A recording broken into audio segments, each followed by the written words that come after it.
힘도 또 빠지는 데가 차량이 많은 것 같아요. 그때는 밀리는 시간대는 엄청 밀리고 이 고가 넘어올 때도 힘들어요.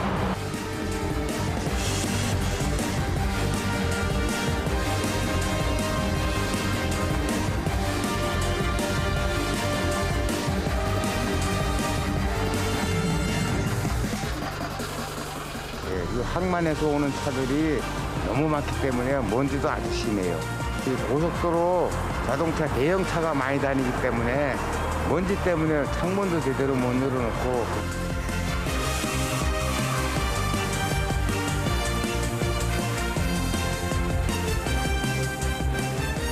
다음에 제가 들어가면 소리가 좀 덜 시끄럽죠. 먼지도 덜 나고.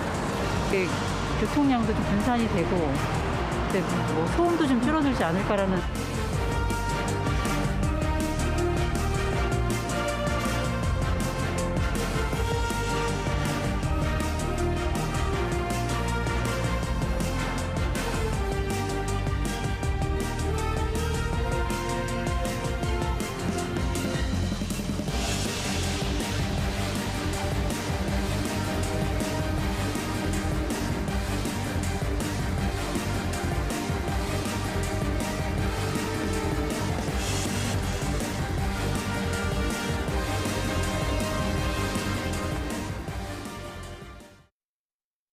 여러분 안녕하십니까. 경기 인천 지역 주요 현안을 집중 분석하는 인사이드 경인의 김대홍입니다.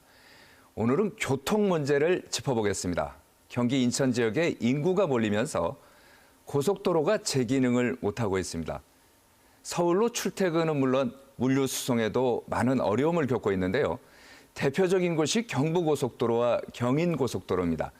정부와 지자체가 묘안을 내놓은 게 바로 고속도로 지하화 사업인데요. 과연 실효성은 있는 건지, 기술적인 문제는 없는지 등을 교통 전문가들과 함께 알아보겠습니다. 출연자 소개합니다. 아주대학교 교통시스템공학과 유정훈 교수님입니다. 안녕하십니까. 한국교통대학교 교통대학원 김주영 교수님입니다. 네, 유 교수님. 네. 그 대선을 기점으로 해서 경부고속도로 지하화 사업이 굉장히 탄력을 받은 것 같아요. 네네. 우선 그 경부고속도로 지하화 사업의 구간이 어디서부터 어디까지죠? 네, 그 경부고속도로 이제 지하화 구간은요, 그 화성 동탄에서 그 양재 IC까지입니다. 네네. 그래서 이제 지난 대선 때 양당 후보 모두 이제 공약을 했고요. 특히 이제 윤석열 당선인자께서도 추진하겠다고 말씀하셨거든요. 그래서 사실 이제 대선 기간이었는데 지난 1월 28일이었습니다. 이제 국토부에서는 5년마다 한 번씩 이제 고속도로 계획을 발표를 하거든요. 네네. 그래서 이번에가 이제 2차 고속도로 계획이었는데 거기서 이미 이제 그 담겼습니다. 그래서 그 아마도 이제 대선에서 양당 후보 모두 다 이제 공약했기 때문에 아마 이제 반영이 됐다고 보는데 그 2차 고속도로 계획에서도 동탄 양재 구간, 그다음에 이제 경인고속도로 구간의 지하를 명시를 했습니다. 그러니까 화성에서 양재 IC, 그렇습니다. 양재 나들목까지 한 30km 구간이다 네네. 이 말씀이시군요. 네, 그렇습니다. 이게 사실 진짜 상습 정책 그렇죠. 구간인데 어떤 식으로 지하화를 한다는 거죠? 네, 사실 그 원래 이제 그 경부고속도로 시점이 이제 한남대교부터였잖아요. 예. 이제 그랬는데 이제 한남대교에서부터 양재 구간까지는 이제 서울시로 이관을 해서 그래서 뭐 경부고속도로 타시다 보면 뭐 여기서부터 뭐 한국도로공사 뭐 관리구간 이런 이제 편말이 있잖아요. 그래서 지금은 이제 양재 구간이어서 그 국토부 같은 경우는 자기 관할 구간이 이제 양재까지니까 발표를 했는데 사실 이제 거슬러 올라가 보면 그 먼저 이제 한남에서 양재까지부터 거기 일단 급하다. 거기를 지하화하자 이야기 좀 나왔었거든요. 이제 그런데 아무래도 이제 그 서울시 구간이고 그다음에 이제 또 뭐 강남에 위치한 아주 여러 가지 이슈가 있는 부분이어서 이제 진척이 안 되다가 이번에 이제 국토부에서 그러면 자기들이 이제 관할하고 있는 이제 화성에서부터 양재를 하겠다는 건데 이제 두 가지 측면이 있는 것 같습니다. 첫 번째는 먼저 말씀하신 바와 같이 워낙 뭐 1년 내내 막히잖아요. 그래서 도로를 더 늘려야 된다. 그래서 이제 뭐 옆으로 확장 불가능하니 또 그리고 이제 지상으로 이렇게 하는 거는 사실 경관이 좋지 않으니까 이제 지하로 가자. 이런 측면이 좀 있고요. 또 하나는 기왕 하는 김에 이게 뭔가 이렇게 이제 단순히 그 차로만 늘리는 것뿐만 아니고 조금 상부는 조금 더 이렇게 그 도심 친화적으로 좀 바꾸자 이런 것들이 이제 네. 동시에 고려가 되고 있고요. 아무래도 이제 그 지하로 이게 길게 가다 보니까 요즘 그 특히 유행하는 대심도 네. 그러니까 지하 깊숙이 이제 지하도를 뚫어서 연결하는 뭐 이런 것들이 이제 고민되고 있습니다. 예. 김 교수님, 예. 그럼 만약에 지금 화성에서 양재까지는 이제 정부에서 관리를 하고, 그다음에 양재에서부터 이제 하남까지는 서울시가 관리를 한다. 이원화가 된다는 건데 이런 문제 없나요? 일반적으로 이제 경부고속도로 지하화 같은 경우는 아까 유정현 교수님께서도 말씀해 주셨다시피 이게 국토부 관리 구간인 이제 양지에서 화성 구간 같은 경우에 지하화는 일반적인 고속도로가 있고 그 밑에 이제 지하화 도로를 건설을 해서 좀 입체적으로 확장을 해서 도로 용량을 2배로 늘리겠다 하는 방식의 개발이고요. 지금 서울시에서 지금 서울시가 계획하고 있는 양재부터 이제 한남대교 구간까지의 지하화는 좀 이것과 개념이 다릅니다.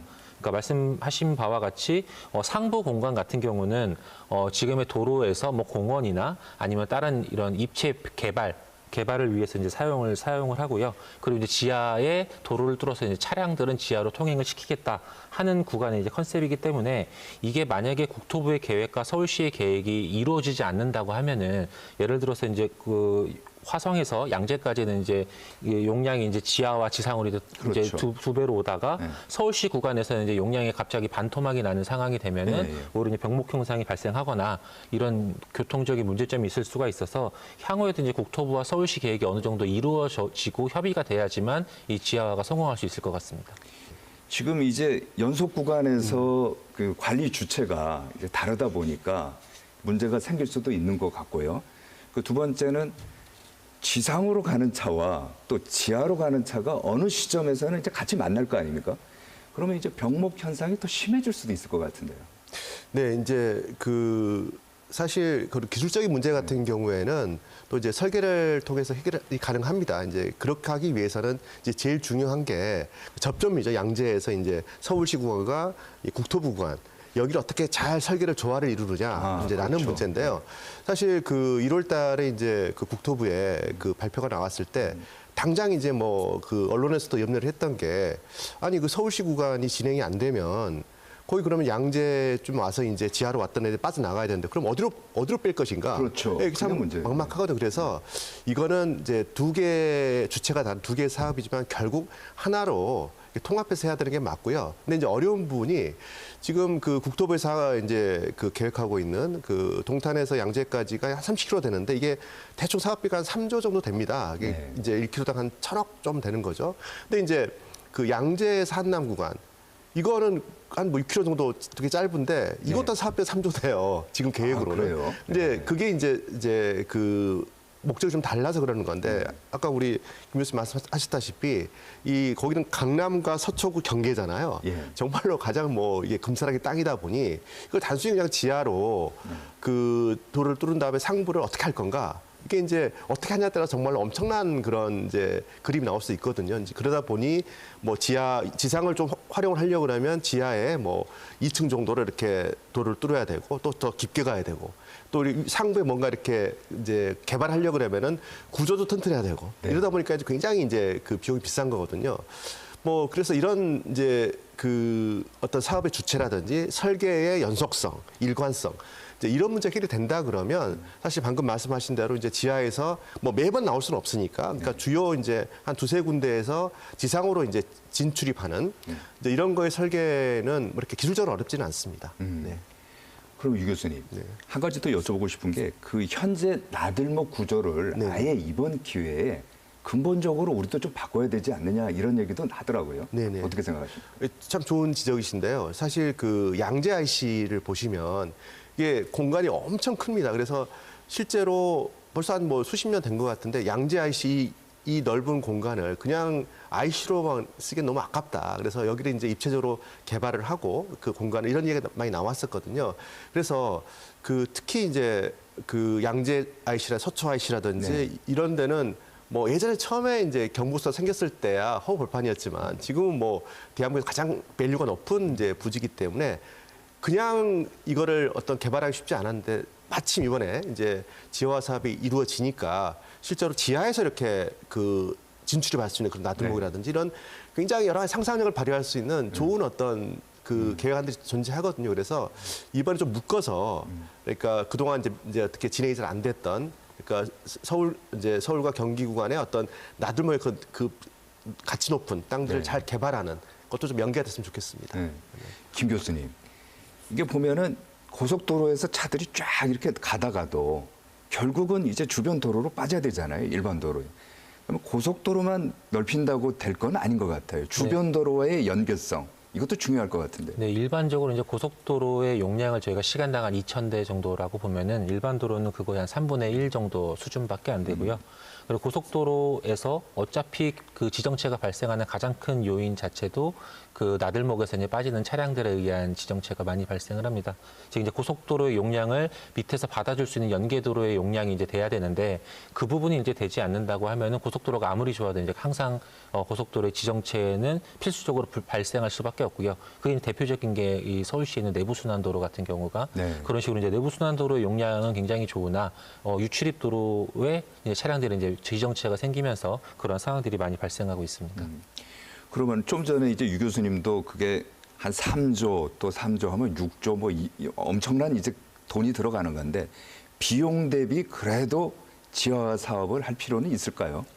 일반적으로 이제 그 지하화 사업이라고 하면은 굉장히 사업비가 많이 듭니다. 유 교수님도 아까 지적해 주셨지만 만약에 이게 단순한 용량 확보가 아니라 상부에 어떠한 시설을 건축을 한다고 했을 때는 좀 더 용량 보강 문제도 있고 구조적인 문제도 있기 때문에 굉장히 이제 사고가 많이 나고요. 그리고 또 지하화 같은 사업들은 특히나 이제 환기나 아니면 배기 이러한 방제 시설에 대한 그렇죠. 시설물들도 굉장히 중요하기 때문에 그러한 이제 그 처리 비용들도 굉장히 많이 타게 됩니다. 그래서 이제 어떻게 되면은 비용은 굉장히 많은데 그러면은 이 정도의 효과를 내려면은 교통적인 편익, 비용 대비 효과, 교통 소통에 의한 효과로만은 이 사업을 평가하기는 조금 모자르다고 생각이 들고요. 상부를 좀 더 입체적으로 개발한다든지 아니면 전체적인 거시적인 관점에서 도시고속도로 전체가 이 네트워크의 역할에서 교통 분산을 해서 교통을 우회시키고 그리고 상부에는 어떠한 시설들이 생기면서 도시 환경을 개선하고 네. 이러한 것들까지 같이 고려해야 된다고 생각합니다. 김 교수님은 어떻게 생각하세요? 네, 저희 이제 도시계획이나 교통계획 하시는 분들이 제일 싫어하는 게 도시 내 철도나 그다음에 이제 그 광역 큰 대로거든요. 왜냐하면 도시 공간을 이제 분절해 버리거든요. 네. 그러니까 경부고속도로를 중심으로 해서 그렇죠. 이제 서로 이렇게 다른 공간입니다. 이게 완전히 나눠버리기 때문에 이걸 어떻게 극복하느냐. 이제 그래서 뭐 서울뿐만 아니고 지방의 이제 대도시에서도 항상 나오는 게 뭐 철도 좀 지하로 화시켜달라, 뭐 그 도로 지하로 해달라 이런 이야기를 하는데 이게 쉽지 않은 게 비용입니다. 그렇죠. 예, 돈이 들어가니까. 그렇죠. 그래서 이제 근데 이번에 굉장히 이제 긍정적인 게 그래도 그런 지하화의 그런 큰 비용을 감당하고서도 충분히 사회적으로 경제적으로 우리가 이걸 얻어낼 수 있다라고 하는 게 결국 이제 경부와 경인고속도로거든요. 예. 해외는 어떻습니까? 이런 사례가 해외는 사례가 많습니다. 예를 들어서 뭐 너무 유명한 이제 보스턴의 빅딕 같은 경우도 그렇고요. 그다음에 이제 유럽 같은 경우를 가보시면 참 물론 이제 우리보다 도시 역사가 더 오래됐기도 하지만은 참 이게 창의적으로 그 도로 시설들을 만들어 놨습니다. 예를 들어서 뭐 스페인도 그렇고요. 뭐 프랑스도 그렇고 이게 오래된 도시다 보니 기존에 있는 어떤 도시를 해치지 않고서 뭔가 이렇게 새로운 어떤 그 기반수를 놓기 위해서는 결국 이렇게 다양한 설계안이 필요하거든요. 그래서 우리는 개념이 도로라고 하는 게 차들이 뻥뻥 뚫려 가는 곳, 그리고 뭔가 이렇게 그 소통을 목적이지 주변의 어떤 도시 공간과의 어울림을 우리가 고려를 그동안 안 했거든요. 그렇죠. 근데 전체를 봐야 되는데. 그렇죠. 근데 네. 유럽을 가보시면 이렇게 도로 옆에도 이렇게 멋진 건물들이 있고 네. 그 도로와 건물과 그다음에 사람의 이동이 이렇게 다 어우러지는 걸 볼 수가 있거든요. 그래서 저는 이번에 이제 경부속도로 지하화 또 경유 지하화가 어떤 우리나라의 도시 공간에 새로운 어떤 전환점이다. 그래서 그동안 이제 그 양재와 한남 구간이 사실은 뭐 가장 사업성이 있는 구간이죠. 이제 네. 이게 조금 진행이 안 됐던 이유가 사실은 어떤 정치적인 이슈도 있었습니다. 뭐냐면 아까 말씀드린 바와 같이 이게 이제 서초구와 강남구의 경계잖아요. 대한민국에서 가장 이게 핫한 곳인데 거기를 예를 들어서 이제 지하로 이렇게 묶고 위를 굉장히 뭐 공원 녹지라든지 그다음에 다양한 어떤 그 시설들 한다 그러면은 가치가 더 올라가잖아요. 그러면 또 그렇겠죠. 예. 일부에서는 그렇지 않은 균형 발전 이야기 하는데 또 강남에 그런 수조를 들여서 더 좋게 만드느냐. 사실 이런 이제 논쟁이 좀 있었는데 사실 그건 좀 근시안적이라고 보고요. 결국 이게 우리나라 전체의 어떤 가치를 높이는 거기 때문에 그리고 일단 그런 중요한 사업들은 먼저 이렇게 사업성이 있는 곳, 실현 가능한 것부터 시작을 해야 되잖아요. 네네. 그래서 저는 이번 경부고속도로 지하화, 경인호수 지하화 사업이 정말로 이제 좀 빠르게 진행이 돼서 어떤 새로운 어떤 그 이정표를 만들었으면 하는 그런 바람이 있습니다. 근데 이제 하나만 더 네네네. 여쭤본다면 안전성. 네네. 과연 이제 30km 구간이 이제 지하화되고 또 이제 한남에서 또 양재까지 또 지하화가 되고 하면 굉장히 지하화가 긴 구간 아닙니까? 네네. 이런 것도 별로 없는 것 같긴 한데 안전성은 어떻게 확보해야죠? 네, 그 부분은 우리나라 기술력을 좀 믿으셔도 될 것 같습니다. 그러니까 지하 고속도로 전에 우리가 장대 터널이라고 그래요. 우리가 일반적으로 터널 그러면 뭐 길어야 1, 2km 이랬는데 우리 뭐 영동고속도로나 이런 거 가보시면 뭐 7, 8km. 요즘은 이제 고속도로에서 터널도 이렇게 뭐 굉장히 긴 터널, 장대 네. 터널도 많이 있거든요. 그런 이제 장대 터널을 많이 설치해 봤고 또 거의 기술도 있습니다. 사실 지하 고속도로라고 하는 것도 그 긴 터널, 장대 터널과 거의 비슷한 환경이거든요. 똑같이 이제 어쨌든 땅 속에 있는 거고요. 그래서 특히 최근에 개통한 그러니까 제물포 터널이라 그러죠. 그러니까 그 양평동에서 이제 신월 또 개통했었고 그다음에 그 작년에 개통했던 서부간선 지하도로 옛날 서부간선이 굉장히 막혀서 이제 금천에서 성산대교까지 지하 이런 것들도 다 이제 우리가 그 지하 고속도로 경험해 봤기 때문에 지금 뭐 별 문제 없지 않습니까? 그래서 저는 뭐 그런 지금의 기술이 그런 염려를 충분히 불식시킬 수 있을 정도의 수준이다. 또 검증이 됐다라고 말씀드릴 수 있습니다. 그럼 경부고속도로 지하화 사업에 네네. 그러면 민자 사업으로 할지 뭐 정부 주도로 할지 이게 아직 결정이 안 된 건가요? 지금 이제 그 아까 말씀드린 이제 2차 고속도로 계획에 따르면은 이제 그 기본적 재정으로 뭐 추진이 될 걸로 보고요.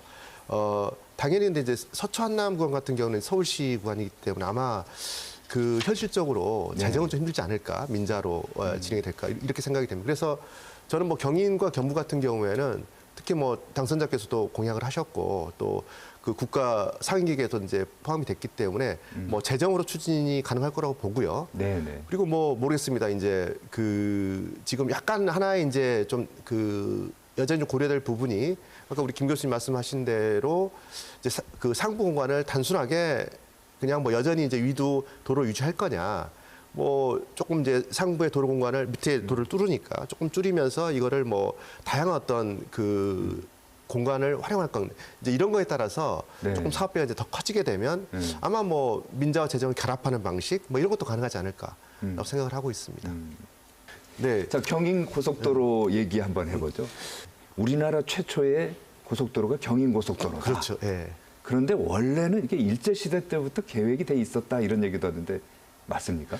예, 이게 사실 결국 이제 뭐 슬픈 역사지만 우리나라의 이제 그 주요 SOC가 사실 일제 강점기부터 시작을 했잖아요. 그래서 이제 일제 강점기 때 일제가 아무래도 그때 인천항이 굉장히 중요한 어떤 군사적 그 이용 가치가 있기 때문에 인천과 서울을 어떤 그 군사적 물자 어떤 수송에 필요해서 일제 강점기 때 처음에 이제 경인고속도로라는 게 시작이 됐는데 근데 이제 그게 해방되고 또 6.25 거치면서 이게 진행이 안 됐죠. 안 되다가 이제 우리 그 박정희 정권 때 2차 우리 경제개발 5개년 계획 시작하면서 그때 이제 그 시작을 했습니다. 그래서 거의 뭐 경인하고 경부하고 동시에 시작을 했는데 네. 경인이 이제 1년 먼저 69년도에 완공이 된 겁니다. 김 교수님, 원래 이게 명칭도 경인고속도로가 아니었다 이런 얘기도 하던데. 예, 원래 뭐 저희가 흔히 부르면 제1경인이냐 아니면 뭐 서울 인천간 고속도로냐 이렇게도 부르는데 역사적으로 공식적으로 보면은 이 경인고속도로 같은 경우는 고속국도 제 120호선입니다. 그래서 원래는 이제 고속국도 2호선이라고 이제 불리고 있다가 2002년도에 이제 고속도로 노선 체계를 정비할 때 노선 자체가 이제 노선 번호가 120호선으로 이제 변경이 되었습니다. 그리고 아까 말씀해 주신 것과 같이 이제 경인고속도로가 처음에 개통되고 나서는 이거를 이제 아폴로 하이웨이라고 이제 부르기도 했는데요. 이게 뭐냐면은 경인고속도로가 69년 7월 달에 이제 개통을 했는데 네. 개통하는 날, 개통식 날 아폴로 11호가 달에 착륙을 해서 예. 어떻게 보면은 저희가 흔히 이제 그 많이 영상에서 봤던 이제 암스트롱이 이제 막 달 표면을 막 걷고 있고 막 이런 것들 그렇죠. 때문에 예. 경인고속도로의 개통 자체가 전혀 화제거리가 되지는 못했는데 예. 그때 이제 이 도로공사에서는 이 도로를 아폴로 하이웨이라고 하면서 이제 홍보에 나섰던 것으로 해서 어느 정도 이제 옛날 70년대 개통 후부터 한 80년대 초까지는 아폴로 하이웨이라고도 부르기도 했습니다. 아, 경인고속도로 이름이 달 착륙한 그 아폴로 이름을 따서 아폴로 하이웨이. 근데 이제 공사 기간이 굉장히 또 짧았다. 3개월 만에 공사가 완료됐다 이런 얘기도 하던데요. 네, 일단 이게 경인고속도로가 크게 이제 두 번에 걸쳐서 개통이 됐는데요. 첫 번째는 양평동에서 이제 가자까지는 67년도에 착공을 해서 68년도, 그러니까 한 2년 사이에 이 부분을 건설을 했던 거고요. 네. 그리고 2차 개통이 69년도 4월 달부터 뭐 7월 달까지 해서 3, 4개월 만에 한 6km 구간, 그러니까 가자에서 인천항 부두까지가 개통이 된 것으로 알고 그 있습니다. 이제 쭉쭉쭉쭉 뻗어 나가는 거죠. 예, 공사하면서. 쭉쭉쭉 뻗어 나갔는데 아무리 좀 기술력이 좋다 그래도 6km 구간을 3개월 만에 공사를 하다 보니까 3개월은 너무 짧은 거 아닌가요? 예, 도로가 이제 고속도로가 맨 처음에 개통되고 나서도 이제 도로의 포장 상태나 이런 것들이 굉장히 좀 열악했다고 그렇게 전해져 오고 있습니다. 그러면 뭐 당시 경인고속도로 개통하면은 뭐 역사적인 날이었겠네요. 일반적으로 이제 경인고속도로가 우리나라의 최초의 고속도로이기도 하고, 그리고 인천항 같은 경우가 근데 이제 개항 이후에 어떻게 보면 네. 수도 서울의 관문 역할을 하다 보니까 모든 길은 인천에서 이제 시작이 됐고 그 중심이 이제 경인고속도로가 되는 역할을 할 수가 있었고요. 특히 이제 인천항에서 수출입 물류 자체가 수도권으로 오가려면은 무조건 이 경인고속도로를 탈 수밖에 없었고, 그렇죠. 예, 이전에는 이제 경인국도나 아니면 인천까지 가려면은 경인철도 등등을 이용해서 이제 1시간 넘게 이동하는 것이 이 경인고속도로라는 것을 개통이 되면서 굉장히 시간도 단축도 많이 되고, 그래서 이제 어떻게 보면은 이 경인고속도로 개통 자체를 근대 산업의 혁명이다라고 이제 불커를 정도로 칭하고 있습니다. 네. 유 교수님, 네. 당시 이 경인고속도로 개통을 일반 분들이 몰라갖고 교통사고도 굉장히 잦아졌다. 뭐 이런 얘기도 있던데요. 그 생각해 보시면 이제 69년도면 사실 주변에 이렇게 포장도로도 별로 없었을 때거든요. 네. 그런데 이제 고속도로라 그러면은 이게 자동차 전용 도로이기 때문에 사람들이 출입이 안 돼요. 네. 그런데 이제 뭐 일반 그런 아스팔트 도로도 잘 구경 못 하시는 분들이 뭐 이렇게 새롭게 도로가 뚫렸는데 이게 고속도로인지 뭐 들어갈 수 있는 건지 잘 모르기 때문에 그냥 들어가시고, 그리고 이제 뭐 또 고속도로다 보니까 유료도로니까 네. 우리 또 통행도 내고 해야 되잖아요. 그런 데서 그냥 뭐 아무 생각 없이 이렇게 정차차를 해놓기도 하고 뭐 이런 것들 때문에 이제 아마 처음 신문물을 겪다 보니 예. 그런 이제 그 안전사고 많이 일어났던 뭐 그런 또 그 사례들이 많이 있습니다. 물동량이 많고 네네. 또 인구가 늘어나면서 경인고속도로도 이제 굉장히 이제 넓어진 거 아닙니까? 맞습니다. 많아지게 네네. 되고 제1, 제2 뭐 네, 이렇게 그렇습니다. 되는. 지금 어떻습니까? 지금 이제 그래서 경인고속도로 하나 있을 때는 그냥 경인고속도로였는데요. 지금은 이제 물론 지금도 제1이라는 말을 잘 안 쓰면 그냥 우리가 또 익숙해 있기 때문에 경인고속도로라는 말을 쓰고요. 제2경인고속도로가 또 생겼습니다. 안양에서부터 이제 또 인천항으로 가는. 이제 그 다음에 그걸로 또 부족을 하니까 제3경인, 이거는 민자로 했습니다. 그러니까 시흥에서부터 이제 또 인천 가는. 그래서 지금은 잘 보시면 이렇게 그 인천을 연결하는 게 그 위로 세 칸, 제일 위가 제2경인고속도로, 그 가운데가 이제 제2, 밑에가 제3, 이렇게 그 세 개의 도로가 평행하게 동과서를 연결하는 이제 그런 구조로 되어 있고요.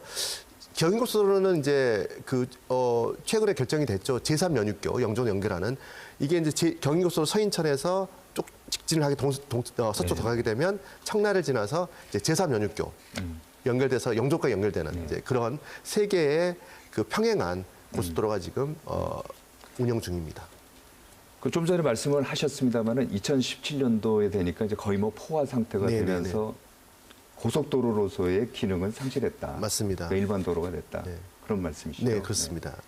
그렇게 되면서 어떤 변화는 없었나요?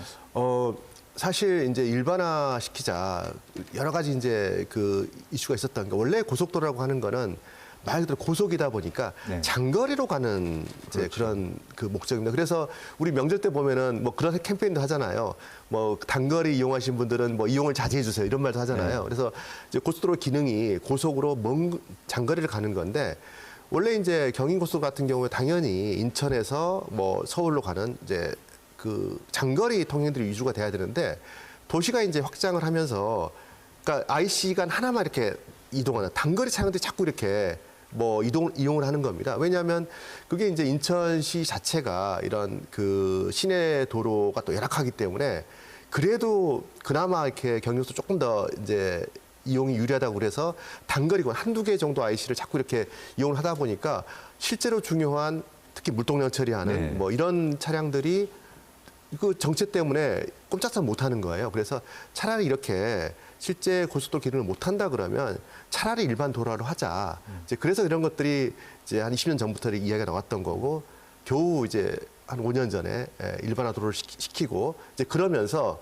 그럼 어떻게 또 고속화 통행을 우리가 처리할까? 그래서 나온 게 이제 제2경인, 제3경인 이렇게 계속 이제 건설이 된 겁니다. 근데 이제 최근에 보면은 차들이 많이 막히면서 경부고속도로 좀 전에 우리가 얘기한 것처럼 지하화 논의가 나오는 것 같아요. 맞습니다. 구간이 어디죠? 지금 구간은 지금 아까 말씀드린 제물포 터널이 처음에 이제 서울 양평에서 신월 IC까지 이게 이제 개통을 했고요. 그래서 신월 IC부터 서인천, 그래서 조금 지나서 이제 청라까지 여기를 이제 동서로 쭉 뻗어 있는 네. 예, 이 구간을 지하화를 하자라는 게 지금 이제 인천시에서 계속 요구했던 거고요. 그리고 이제 거기에 또 추가로 아까 말씀드린 2017년에 일반화한 구간, 그러니까 인천 서인천에서 이제 인천 한가 요 남북으로 뚫는 구간 중에서 위에 상부 처음에 이제 그 인천 서인천에서 가자 구간, 예, 그것도 지하화를 하자. 이거는 지금 논의된 나오는 게 아니고요. 그 일반화 논의를 할 때 일반화하면서 서인천과 가자 IC 구간은 정말 거기는 지하화를 얼른 해서 네. 거기는 상부도 개발도 하고 이제 이런 계획이 있어서 그 경인 지하화는 이제 동서로 쭉 뻗은 예. 구간과 그다음에 이제 남북으로의 그 서인천과 가자 IC 구간 이 두 구간을 이제 이야기할 수 있고요. 그다음에 굉장히 이제 현재 이슈가 되는 부분은 경인이 아니고 이제 네. 제2경인 고속도로가 있습니다. 제2경인 고속도로에 이제 서측 인천항 쪽 구간인데 거기에 되게 짧은 구간이 하나 있어요. 있는데 예, 예. 거기가 또 주변에 택지 개발을 하니까 이게 굉장히 짧은 구간이고 또 능해하고 맞습니다. 네, 그 네, 사이죠. 네, 굉장히 짧은 예. 구간이 거기 바로 이제 우리가 이제 거기 도시 개발을 하니까 거기서 또 우리 개발 이익도 나오니 예. 이제 그 돈을 가지고 좀 하자. 그건 또 짧기 때문에 이제 쉽게 할 수 있거든요. 그래서 지금 현재 막 굉장히 이제 그 논의가 되고 있는 부분은 일단 당관 그 부분이고요. 우리가 이제 국토부에서 중앙에서 이야기하는 네. 그 본격적인 어떤 지하화 구간은 말씀드린 바와 같이 경유고속도로 그 구간입니다. 네. 그렇군요. 김 교수님, 유 교수님도 뭐 말씀을 하셨습니다마는 제2경인 고속도로 구간 중에서 일부 구간이 지하화 이거에 대해서는 어떻게 생각하십니까? 이게 왜냐면은 능해에서 하객 부근 같은 경우는 이제 어떻게 보면 고속도로 개통할 때 90년대 네. 같은 경우는 굉장히 외곽 지역이니까 뭐 공장 등만 있으니까 크게 문제는 안 되는데요. 네. 이게 이제 도시개발 사업도 이루어지고 지금 현재 여기 이제 공공주택이라든지 아니면은 이러한 주거시설들이 입지를 하게 되니까 그리고 그렇죠. 지금 현재 입지할 네. 계획이 있으니까 어떻게 보면은 이 경인고속도로 자체가 네. 소음이나 분진이 엄청나다 그리고 경관을 훼손시킨다. 그래서 주거 환경을 개선을 목적으로 이 구간을 이제 지하화하겠다고 하고 있는 겁니다. 그러면은 국토부의 입장은 그 구간이 지하화가 필요하다 이런 건가요? 뭐 아니면 그게 인천 관리하는 구간 아닌가요? 뭐 행정구역상 인천에 있지만 이게 제2경인 고속도로에 속해 전체적으로. 있기 때문에 국토부의 소속이고 한국도로공사에서 관리하는 구간입니다. 그래서 이제 뭐 국토부의 의견이 이 구간은 지하가 필요하다, 필요하지 않다 이러한 의견은 아직 보이지 않고요. 지금 현재로서는 인천시에서 먼저 지하화를 하자라고 이제 주장하고 있는 상태입니다. 근데 네. 그 구간은 사실은 이제 국토부라 이제 도로공사죠. 일단 도로공사 입장에서는 별로 이렇게 큰 이슈가 될 구간도 아니거든요. 그래서 그 구간은요? 예, 왜냐하면 이제 보통 그 도로공사 같은 경우에는 크게 한 두 가지 정도의 관심이 있습니다. 뭐냐면 이제 고속도로다 보니 이게 전문용 구배라 그래 기울기입니다. 이제 도로가 기울기가 있잖아요. 그렇죠. 예, 그러니까 고속도로다 보니까 너무 이제 주차장처럼 이렇게 기울기가 급하면 안 되기 때문에 한 3%라는 그런 이제 굉장히 낮은 기울기를 유지를 해야 돼요. 그래서 그걸 지켜야 되는 것. 그다음에 또 지하로 하면 고속도로는 이제 또 트럭들도 많이 다니기 때문에 좀 높이가 좀 있습니다. 한 5m 이상이 돼야 됩니다. 그래서 이런 거를 이제 유지를 지켜준다 그러면은 뭐 도로공사에서 반대할 이유가 없고요. 당연히 네. 또 사업비도 이제 거기 택지개발하면서 거기에서 나온 걸로 이제 하기 때문에 인천시에서 네. 이게 이제 의지가 있고 또 거기 인천시 뭐 도시계획위원회에서 뭐 승인이 된다 그러면 뭐 되는 문제이기 때문에 이거는 뭐 그 인천시의 이슈다라고 볼 수 있습니다. 자, 지하화를 추진하고 있는 경인고속도로 현장을 저희 취재팀이 한번 가봤습니다. 함께 영상 보시고 계속 논의해 보겠습니다. 제2경인고속도로 능해 나들목은 1994년 개통 당시 안산으로 가는 서해안 고속도로의 나들목이었습니다. 그러다 2001년 능해에서 서창 구간이 제2경인고속도로 구간으로 편입되면서 능해 나들목은 제2경인고속도로의 기점이 됐습니다. 능해에서 하객 1.2km 구간은 인천항의 물동량을 전국으로 수송하는 관문입니다. 이러다 보니 교통량이 많은 편입니다. 특히 대형 화물차 이동이 많아 소음과 먼지 발생량도 높습니다. 소리도 막 트럭이 가다가 막 킥 소리 날 때도 있잖아요. 그러면 아무래도 소음이 좀 있죠. 예, 이 항만에서 오는 차들이 너무 많기 때문에 먼지도 아주 심해요. 이 고속도로 자동차 대형차가 많이 다니기 때문에 먼지 때문에 창문도 제대로 못 열어놓고 그게 제일 불편했습니다. 도로가 지하화된다 그러면은 길도 덜 막힐 거고 공기도 좋고 먼지도 아무래도 덜 나고 좋겠지요. 1994년 개통 당시만 해도 능해에서 하객 구간 주변엔 공장밖에 없었지만 도시개발과 함께 아파트들이 들어서기 시작했습니다. 특히 용현 하객 도시개발 사업이 진행되면서 주거환경 조성이 한창입니다. 지난해 4개 블록 사업이 완료돼 주민들이 입주했고 2025년에는 고속도로 양옆으로 13,000세대가 입주합니다. 그러니까 그냥 그러려니 하고 살았던 동네예요. 여기가 고속도로에 갇혀서 그랬는데 이제는 IC 가까운 데가 제일 좋잖아요. 그러니까 동네는 좋아지기는 있어요. 지역은 주거단지로 변화하고 있는데 능해에서 하객으로 이어지는 도로는 교량으로 돼 있어 도시가 단절된 느낌마저 줍니다. 이에 인천시는 능해와 하객 구간을 지하화하기로 했습니다. 소음과 먼지 발생을 줄이고 쾌적한 환경을 조성하기 위해서입니다. 헐 났죠? 이렇게 단절이 됐었는데 그게 시각적으로도 좋고 동네도 좀 깨끗해지고. 주민 입장에서는 반가운 소식입니다. 밤에 지하 들어가면 소리가 좀 덜 시끄럽죠. 먼지도 덜 나고. 그런 점은 있어요. 뭐 여기 사는 주민 입장에서는 주변에 이제 녹지가 많이 형성되는 쪽을 원하고 공원이 생기면 좋겠다라는 바람, 희망. 자, 두 분께서 뭐 제2경인고속도로 지하화 추진에 대해서 의견을 지금 주시고 계신데 분명히 뭐 장점이 있고 단점이 있을 것 같아요. 제2경인고속도로 지하화 또는 경인고속도로 지하화 여기에 대해서 먼저 장점부터 한번 얘기해 주시죠. 네, 장점이라고 보면은요. 그동안 사실 그 도시가 성장을 하면서 이런 그 도시의 공간을 이렇게 나눠버리는 네. 이런 공간은 사실은 이제 없애줘야 되거든요. 그래서 지금 수도권에 특히 뭐 경기와 인천의 가장 대표적인 고속도로 그다음에 주변에 이미 도시화가 돼 있습니다. 이제 그렇기 때문에 이제는 상부원을 살리는 이제 그런 시스템이 다 됐다. 그리고 그 지금 전 세계적으로 대도시 뭐 뉴욕, 뭐 동경, 파리, 런던을 보시면 이런 대도시에서는 결국 이제 상부에는 더 이상 어떻게 그 도로를 이렇게 건설할 수가 없습니다. 결국 지하로 가야 되고요.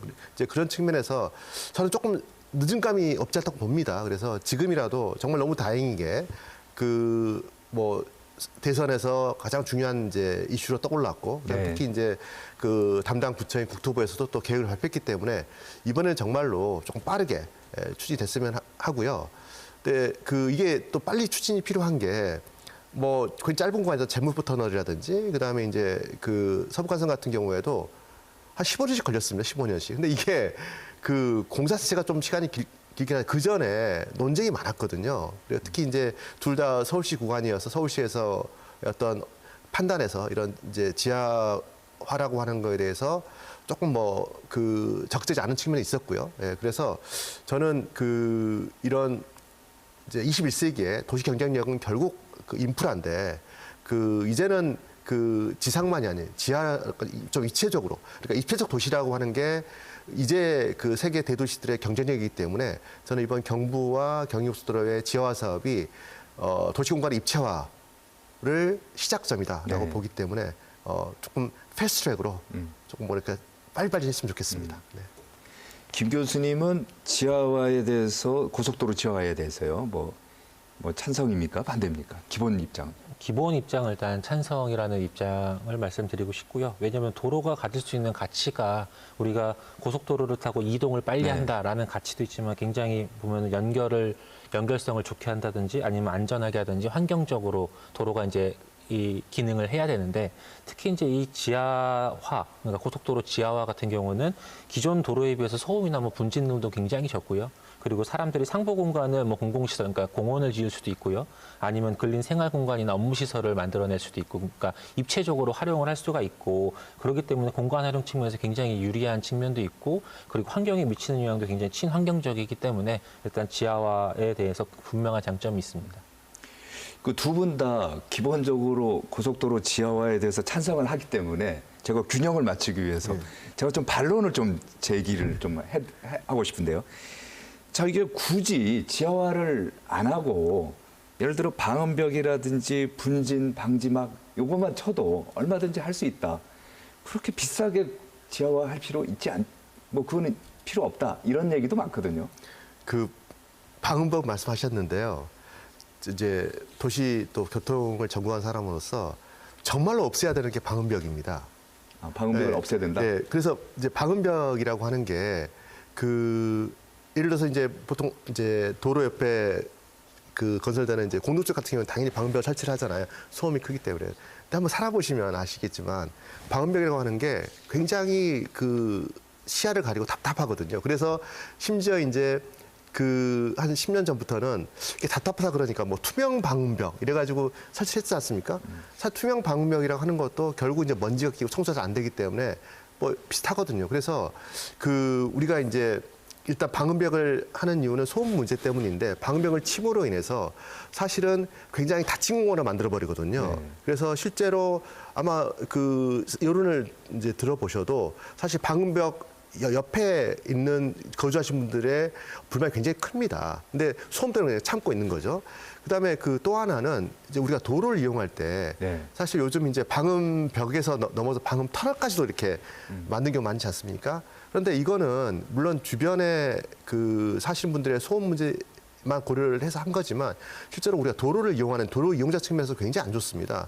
사실은 우리가 터널 구간도 웬만하면 피하려고 하는 이유가 답답하고 뭐가 이렇게 쾌적하지 않거든요. 근데 방음 터널도 방음벽도 또 굉장히 답답한 걸 주거든요. 그래서 도시 환경이 굉장히 안 좋아서 그래서 저희 교통 전문가도 예전부터 방음벽을 설치하지 말고 이거를 도로에서 소음을 해결하지 말고 우리 건축에서 해결을 하자. 예를 들어서 도로면에 하는 이제 아파트 같은 배치를 좀 바꿔서 그러니까 소음에 덜 취약한 네. 그러니까 부엌이라든지 이런 쪽 평면 배치를 도로 쪽으로 하고 그다음에 예를 들어서 건축을 할 때 벽면이라든지 충분히 건축에서 소음 방지를 할 수가 있거든요. 이제 그렇게 해야 되는데 그렇게 하지 않고 그냥 건물은 그대로 짓고 소음 문제를 오롯이 도로에다 전가시키면서 정말 흉물스러운 방음벽이 설치된 거거든요. 그래서 저는 지금 전 세계적인 추세가 사실 우리나라처럼 이렇게 방음벽 공해가 있는 데가 없거든요. 그래서 우리나라도 이제는 방음벽 어떻게 좀 없앨까 하는 그런 추세이기 때문에 그런 측면에서라도 사실은 이제 지상의 도로를 특히 고속에 네. 대규모 도로를 놓는 거는 이제는 어렵지 않나라고 생각을 합니다. 김 교수님께도 뭐 반론을 한번 제가 내볼게요. 세상에 공짜가 없잖아요. 예. 그러면은 결국 지하로 가게 되면은 지하화를 하게 되면은 통행료가 분명히 더 올라갈 것 같거든요. 그러면 주민들이나 운전자들은 부담이 될 거고. 근데 꼭 그 지하화 도로라고 해서 꼭 유료도로로 운행되는 것은 아니고요. 만약에 유료도로로 운영을 하게 되면은 일반적으로 통행료를 받게 되면은 교통 수요라는 것은 비용에 이제 반비례해서 탄력성이 존재를 하게 됩니다. 근데 지금 현재 이제 논의되고 있는 경인고속도로라든지 경부고속도로 지하화 구간 같은 경우는 워낙 이제 어떻게 보면은 교통의 황금축이기 때문에 이 도로를 뭐 지하화 한다고 해서 통행료가 어느 정도 올라갔다고 해서 뭐 교통 수요가 많이 감소될 것 같지는 않고요. 그 교통 수요가 많이 감소되지 않다, 이용률이 높다라는 얘기는 지금보다 뭐 비슷한 통행 요금이나 아니면은 그렇게 많이 오르지 않은 통행 요금에서도 충분히 운영이 가능하다 이렇게 볼 수 있겠습니다. 지난해죠. 그 서부 간선도로 예. 그 일부 구간에서 지하화 해갖고 통행료를 이제 징수를 하지 않습니까? 뭐 편하긴 한데 그게 한 2,500원 정도 돼요. 그 지날 때마다 2,500원씩 내야 되는데 마찬가지로 되지 않을까요? 저도 이제 뭐 서부간선도로 같은 경우는 이제 민자 사업 방식으로 운영이 됐고요. 서부간선도로 이제 2,500원이라는 통행료 자체가 어떻게 보면 도로공사 요금 대비 뭐 3배 이상, 1.3배, 130% 이상 되는 요금이 아닙니다. 왜냐하면 이게 통행료 자체가 어떻게 보면 수익형 민자 투자 사업으로 이루어졌고 수익률도 한 6, 7% 정도 투입이 됐기 때문에 어떻게 보면은 서부간선도로 2,500원이라는 통행료가 그렇게 뭐 많은 통행료는 아니다. 왜냐하면 주변에 경쟁도로 같은 경우가 일반적인 고속도로를 이용을 하더라도 네. 그 정도의 통행료를 내야 되기 때문에 그렇게 이제 많은 통행료를 주는 것은 아니다라고 볼 수 있고요. 오히려 이제 서부간선도로가 지하화되면서 어떻게 보면 영등포나 뭐 금천구나 이런 데서 안양천으로 접근도 가능했고 그리고 상부 공간이 공원으로 되면서 뭐 대기오염이나 뭐 친환경적인 장점도 분명히 존재를 하고 있습니다.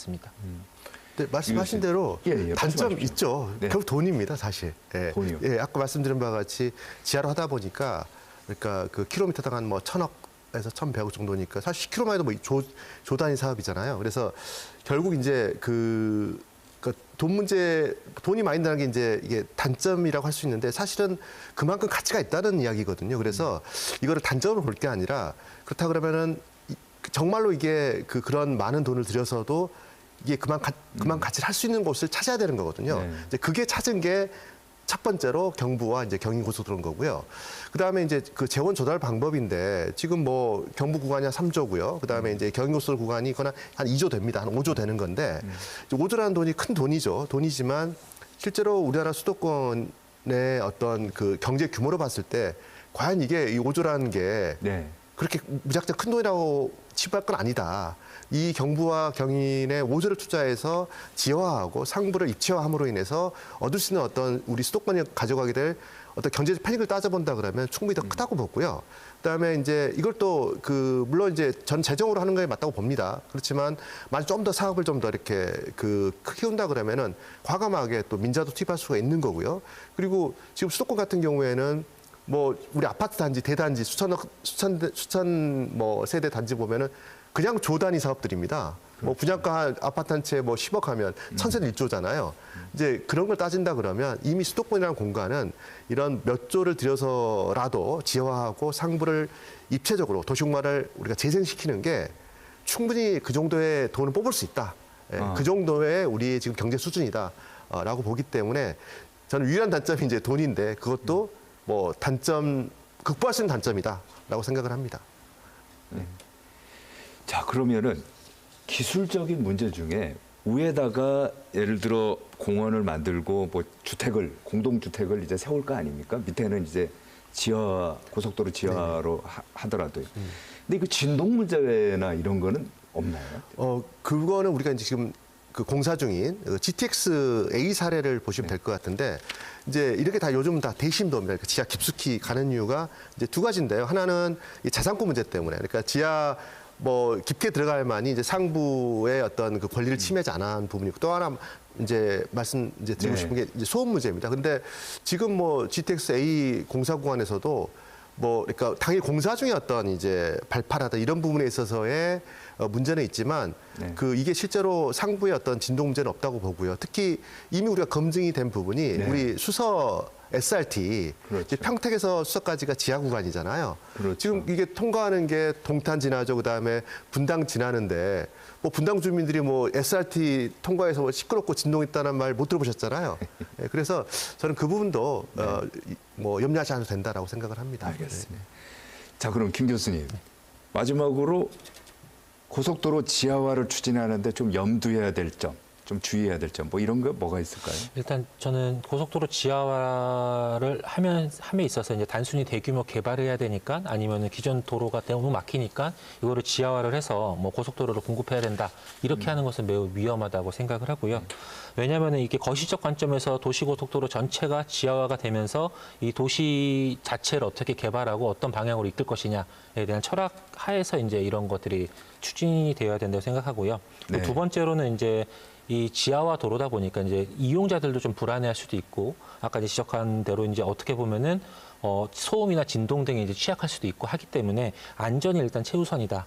그리고 특히나 이제 지하화를 공사하는 게 난이도가 이제 상당하기 때문에 공사 중에 이러한 교통량을 어떻게 처리할지 우회 도로가 충분히 있는지를 좀 검토를 해보고 이러한 고속도로 지하화 추진을 했으면 좋겠다라는 생각이 들고요.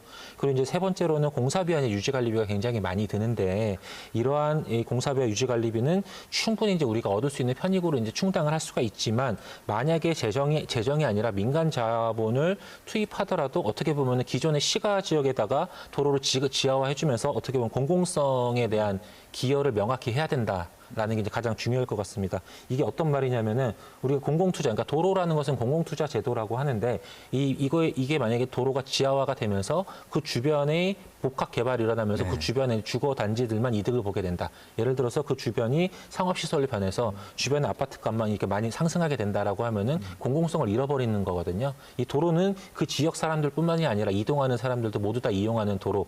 로 인식을 하고 그 도로가 이제 지하화되면서 공공투자의 공공성을 확보할 수 있도록 좀 많은 생각을 하고 제도적인 장치를 둬야 된다라고 생각을 합니다. 참 그 쉽지 않은 문제입니다.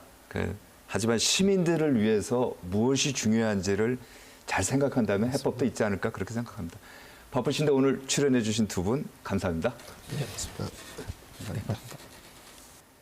시청자분께서 이런 말씀을 하셨습니다.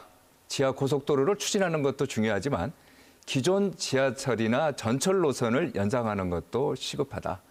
왜냐하면 그렇게 하는 것이 고속도로의 경제성과 안정성을 높일 수 있기 때문이라는 겁니다. 오늘 인사이드 경위는 여기까지입니다. 함께 시청해 주신 여러분 감사합니다.